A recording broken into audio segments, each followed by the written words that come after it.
The fall of the Mali Empire. Psychologically, one of the most consistent patterns in history is this. When unity breaks inside a powerful system, collapse does not come suddenly. It happens slowly, from within, long before outsiders ever arrive. This is how empires fall, not always through invasion, but through internal fragmentation, weakened trust, and competing interests that replace shared purpose. This pattern unfolded in one of the most powerful civilizations in African history. It was the Mali Empire.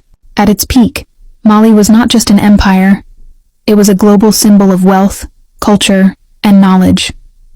Stretching across West Africa, it controlled major trade routes that connected salt from the Sahara with gold from the forests of the south. Gold from Mali didn't just circulate locally, it traveled across continents, reaching North Africa, the Middle East, and Europe.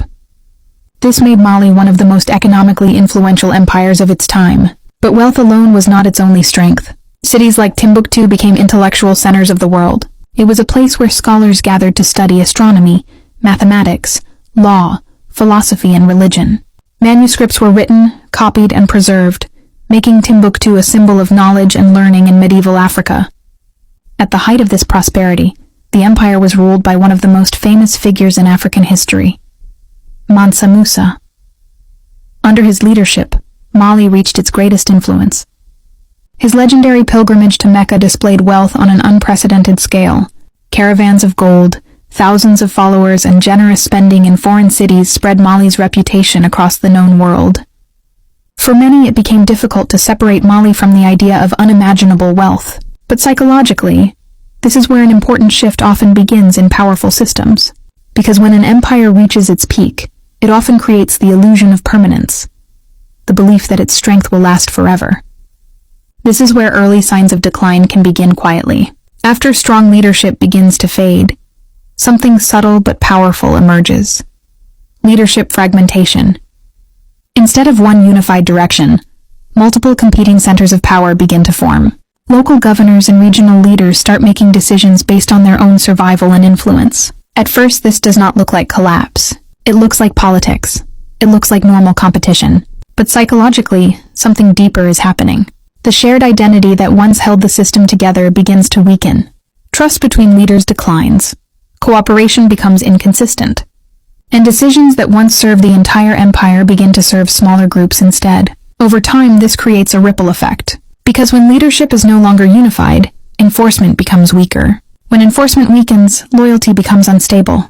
And when loyalty becomes unstable, systems begin to fragment further. At the same time, external forces begin to notice these weaknesses. Neighboring kingdoms and rival states start to expand into areas that were once firmly controlled. Trade routes shift, economic influence decreases, and territories that once felt permanently secure begin to slip away gradually, piece by piece. This is how empires often decline, not through a single catastrophic event, but through a series of small losses that accumulate over time. Mali was no exception. As internal divisions grew stronger, the empire became harder to coordinate and govern. Different factions prioritized their own interests over unity. Conflicts increased, central authority weakened.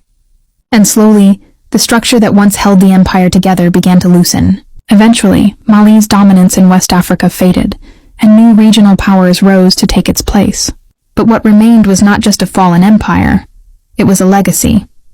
Its cultural influence, trade systems, and intellectual contributions continued shaping West Africa long after its political power declined. The story of Mali is not simply a story of rise and fall. It is a psychological lesson about systems, identity, and unity, because empires, like all complex systems, depend not only on wealth or strength, but on shared belief and cooperation. Once that shared belief fractures, even the strongest structures begin to weaken from within. And what looks like a sudden collapse is often the result of a long internal breakdown that started quietly, long before the fall became visible.